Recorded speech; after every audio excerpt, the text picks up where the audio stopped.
Welcome to this episode of Kill the Cat. This is part 2 of our series on the John Wick film franchise. For this episode, we're going to be looking at the film editing technique known as intercutting, which can be used to better the flow and pace of a film, and in the case of John Wick, perhaps even be one of the primary reasons it feels so great to watch. As with part 1, spoilers ahead for the first 3 movies, but otherwise, enjoy the episode.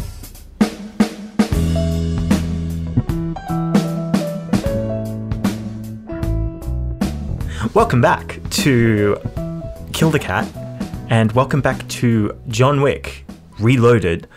So we recently did an episode on John Wick where we talked about John Wick as a fantasy film. And then we decided, hey, you know what? There's a whole bunch of other stuff we haven't talked about that we feel is still important to talk about, specifically around something called intercutting, which is an editing technique where you take 2 scenes that exist separately and you cut back and forth between them.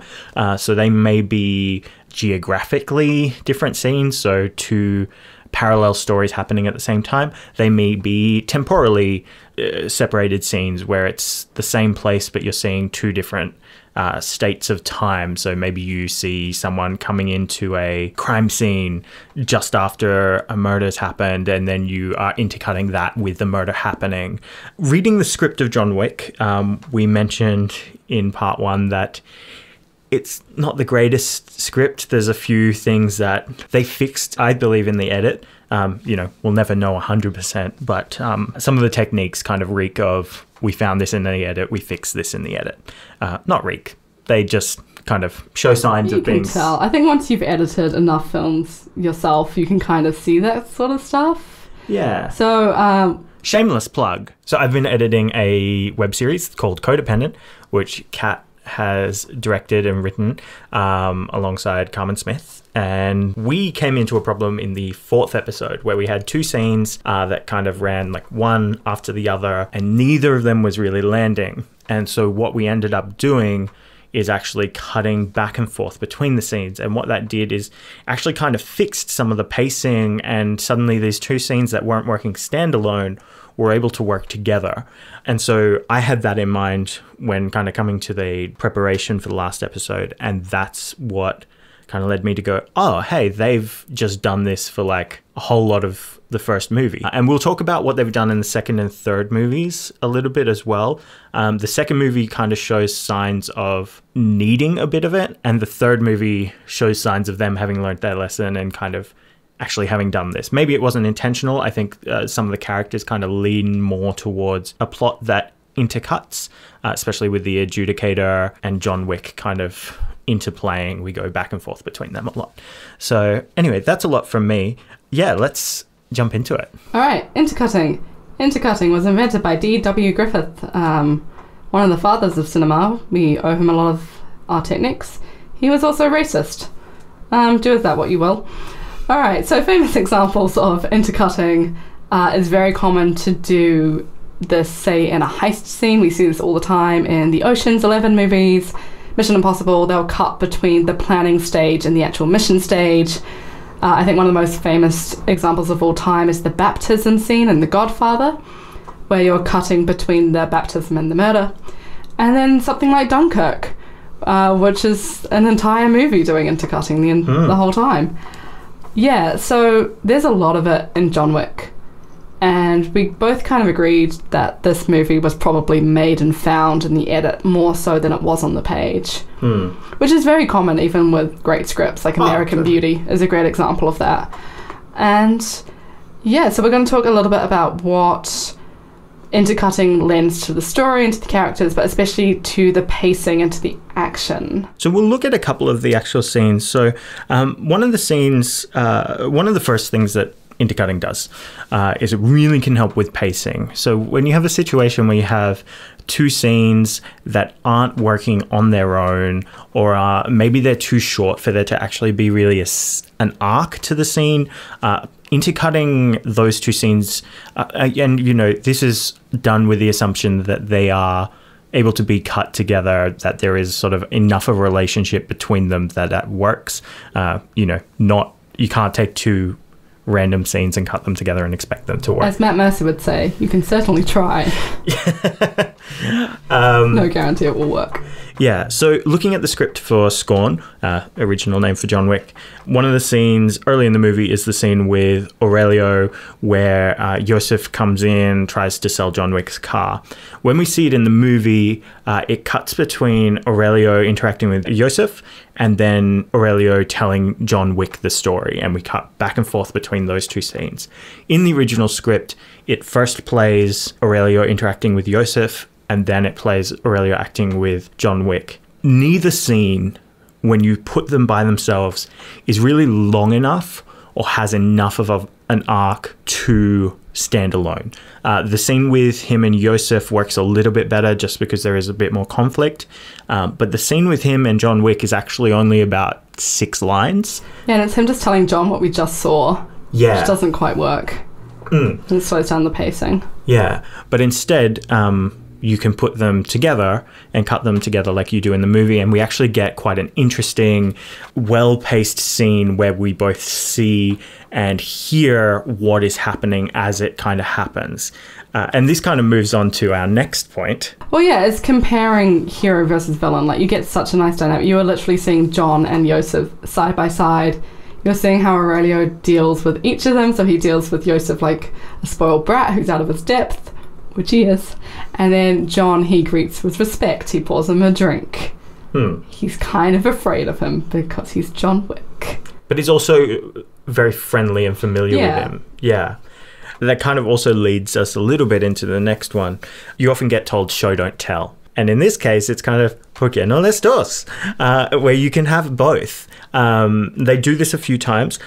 Probably the most famous one is when Viggo is making his speech about John Wick, and we are intercutting that with John Wick going down into his basement, smashing open the concrete, getting his gear and sort of doing the gear up. And it's, you know, he's a man of determination, of focus, of sheer will.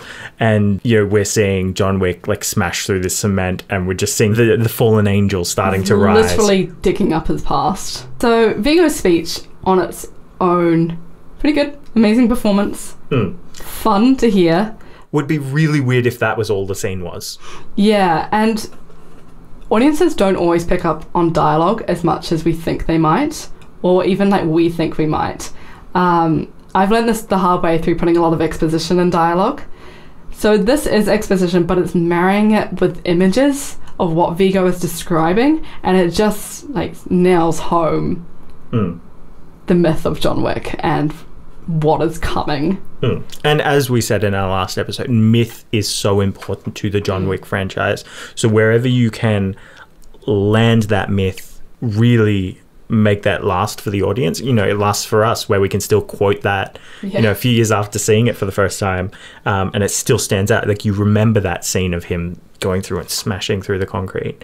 So that was in the script. I will give them that intercutting. That was, yes. That was always intended. They do actually the same thing in the very beginning of the second movie, which is Viggo's brother, Ibrahim, is describing John as John comes for his car. She just does not get back in the first one, but he comes back for in the second one. It's how they open it. And I think that's a homage to Viggo's speech in the first one. Because there's not a lot of the rest of that in the rest of the movie. No, there isn't a whole heap of intercutting in the second one. We'll get to that. Let's talk a bit more about some of the ones in the first. So one of the really good ones is sort of this idea of like the hunter and the prey. I really like the circle and the sort of sequence that happens there as an example of that, and the sequence that happens a little bit before. We start off by actually seeing Yosef at the circle as we see John Wick gearing up. And what that gives us is we actually get a full sense of the geography, while we also get informed of kind of what he's coming prepared for. Now, this is really, really, really smart directing, even just from a stunts perspective, because all of a sudden, by the time John Wick gets into the circle and the massive stunt sequence starts, we know the geography of the space we're in. We're able to follow where he's going, what he's doing, and you suddenly don't have to worry about your audience keeping up with where they are geographically, because you already spent some time setting that up, as well as just setting up this idea of like the hunter about to strike at their prey, which is just a great tension building thing to then release that tension through the action. So John is definitely the hunter in this scenario, and we're with him. We said earlier that Yosef is a spoiled brat in the Aurelio scene, and it is fun. It is fun to like watch John circling around this guy. Look, he killed a puppy, okay? We're allowed to want to watch him die. Yeah, and just setting up all the obstacles we know John is going to have to go through to get to him.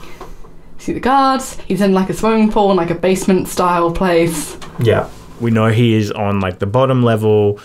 Yeah, we know there's a massive security team. Like we in fact, we know that this is a trap set for John. That too, yeah. So we're told that from the get-go, and so we just get to watch like, okay, well, here's everything that he's going to have to face. This is going to be fun. So first movie, I think, kind of accidentally stumbled on doing a lot of this, and much to its benefit. As for me, when I watched the second one, I didn't feel as invested. It didn't feel as well paced. It didn't grab me as much as watching the first one did.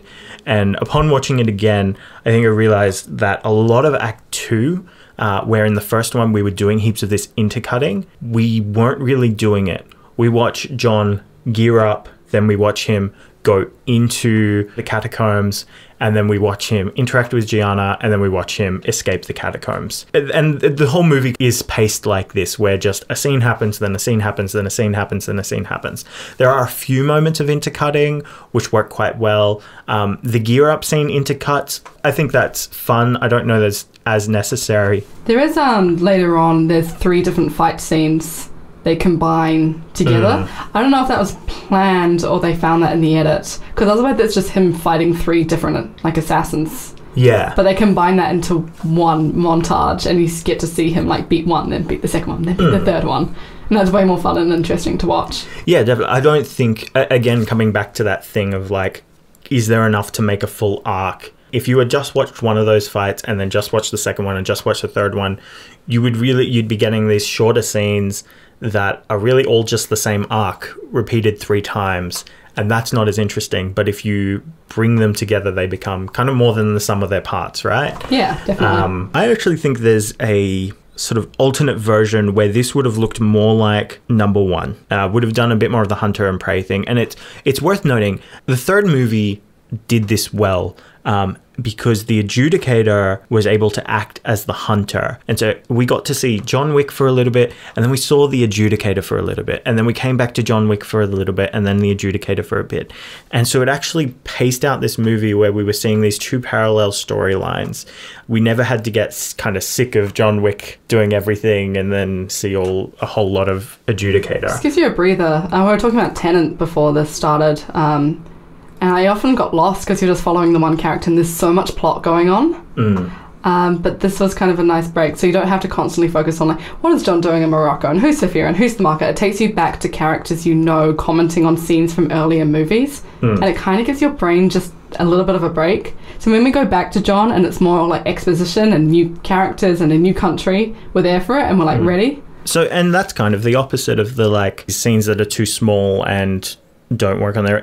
It can break up scenes that are too long and too big. And when you've got too much exposition compacted into a small amount of time in the character's arc, you can split that up to take up way more of the film. Yeah, and it also gives a sense that John's on the run, and we're seeing the people who are after him slowly catch closer up to him, which builds, stakes and anticipation for John's part of the story. Yeah, so I think number 3 did it really well. I think number 4... because we still have the adjudicator, we'll probably do it again. I wonder if they'll even do it more. Like, it will get a bit Game of Thronesy, and they'll be cutting between, like, maybe the Bowery King, because we cut back to him sometimes, or maybe Winston's doing something. Yeah. And we're following different... We'll have 4 different lines to follow rather than just the 2. I'd actually be down for that. We did our predictions in the last episode, and I reckon it's going to get a little bit more political as they vie for the high table. I think so. Okay, so here's my suggested edit. The main sequence I'm going to talk about is that one where he is sent in to go kill Gianna, starting from gear up to basically going to his fight with Cassian. Instead of just playing those all in order, I would probably say intercut your gear up scenes with him going through the catacombs. That way what you're seeing is you're seeing him gain weapons that he then prepares, and we see where he hides each of those things that he gains, or like how he uses them as he gets given them. I would then intercut the interaction with Gianna and the escape, and I would probably push it to end where after Gianna is killed, Cassian finds John, and from there you go into that really fun action scene where they fight and they end up at the Continental, and I think that's pretty good, because I think I found the scene with Gianna, it's a lot of talking, and it just kind of, it's probably a little bit longer than it needs to be. Like, not much happens. With the setup scene where he's entering, not much is happening. And even with his exit, it's kind of just a lot of shooting at people. Beyond him swapping out to the shotgun or to the assault rifle, there isn't really much happening that changes. But if you would intercut Gianna's conversation with his escape, suddenly you've got a little bit of her exposition, and then you're seeing him with one type of weapon. You get a bit more exposition. You see him changing tactics. Again, you see the climax of her scene as he is at his most desperate. You know, he's only got a handgun left, trying to shoot off the last of the people and get out. And then she dies, and we see him run into Cassian, and you move the bit where he says, "She was my ward, now it's kind of eye for an eye," to as he escapes the catacombs. And suddenly we're there, and those scenes, her death and his saying that, has happened right after one another. So that's my suggested edit for this. I'm down for that edit, actually. Yeah. Intercutting is a really, really, really useful tool. I think they've learnt that by the third one. And I think that just the number of characters we have is going to lend itself towards doing that a bit more. But yeah. Takeaways. So this is kind of an interesting one, because if you attempted to do a lot of stuff they do in the edit on the page, it would just be a mess. I don't think you can even do some of the stuff they try on the page. Sometimes you just find those things once you have the footage. I did have some takeaways, though, mostly for the screenwriting side of things. So one thing I really picked up, especially in the third one, is something I put down as a palette cleanser. So the first one is just like big action sequence after big action sequence after big action sequence. Then it slows down, we get some plot. But in between those, they just have these little moments. For instance, the dog with no name gets dropped off at the Continental. We see Sharon take him in. And then we're into the next action scene. So I think remembering to put those in your script, which is something I don't do, was quite a big takeaway. So that one, and then also, I think would scenes be more interesting if they were combined. If you are doing this in the screenplay, I do recommend putting these two scenes are intercut as opposed to actually intercutting them on the page, because that's a lot of scene headers and it looks very messy and you get taken out of the flow of the scene. For reference, you would simply do that by doing first scene heading, play out the whole scene, and then just a intercut with, and then put the next scene. Would that be how you do it? Or you could start it off, and then you can say these two scenes continue to intercut, and then you can keep going without the slug lines. I've seen both done, as long as it's clear what you're trying to do to the audience. I think my real takeaway, I mean, I've kind of mentioned as an editor, if you've got scenes that are giving you trouble, see what you can intercut them with, see how you can make that work. From a scripting point of view, I actually had a script I was working on quite recently, sort of had a rough idea of where I wanted to go with it, but I was very much realizing that something that I kind of wanted to happen halfway in the timeline of the character really needed to be there at the start of the script or film. And so my approach to that was simply to change the film into one where it's intercut, where the first half of what happens to the character and the second half of what happens to the character are intercut with each other. And so we reveal plot as we see the character kind of making choices to react to those plot elements. This isn't stuff that's, groundbreaking, but it's stuff that I think can go by quite unnoticed when you're watching a film and you're just enjoying the movie. So keep an eye out for intercutting in films. I think you'll find it a lot more than you expect. And look at those films where you notice that and go, okay, well, if I'd just taken that one scene, would that have worked? And the answer is potentially not. So yeah, it's a good tool and one that can be really, really helpful for saving some rough edits. Yeah, I don't think John Wick would have worked if they hadn't done as much intercutting as they had. No way. And we only touched the surface of almost every scene that was intercut was not meant to be intercut. So much intercutting. Almost every scene in the film is intercut. Once you pointed it out to me, I couldn't unsee it. Yeah. Okay, we may do a part 3 one day if the 4th movie comes out and we have more to say. John Wick Revolutions. Yes. Maybe literally if our predictions for number 4 Ooh, yes. come true. Potentially. But that's a long way in the future because it's COVID and nothing's being shot. Yeah. Fun. Fun. We'll come out of this. This will probably be released when it's all over. Fingers crossed. We'll see how that prediction holds up. Yep. All right. Well, thank you for listening. Until next time. Until next time. Thanks for joining us for this episode. If you liked it and want to hear more, make sure to hit that subscribe button and click the bell to receive notifications. We have episodes on The Platform, Schitt's Creek, and Uncut Gems coming out in the next few months. You can follow us on Facebook, Instagram, or even write to us at killthecatpodcast@gmail.com. Until next time, this has been Kill the Cat.